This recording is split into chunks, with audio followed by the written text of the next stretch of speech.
সেদিন দেখলাম একটা পাখিদের মধ্যে বাজ পাখি, কত বড় শিকারী পাখি,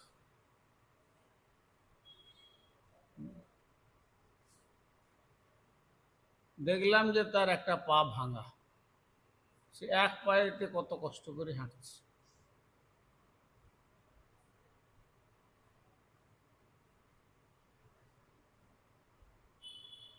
কেন? সে তো এই জীবনে কোনো খারাপ কাজ করেনি, তার পূর্ব জীবনের কর্মের ফল। সে কারো পা ভেঙে দিয়েছিল,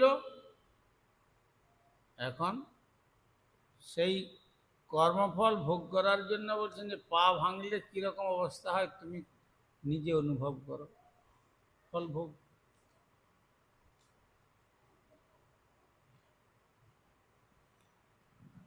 তেমনি আজ যাকে তুমি আনন্দেতে অস্ত্র ঘুরিয়ে ঘুরিয়ে কাটছো,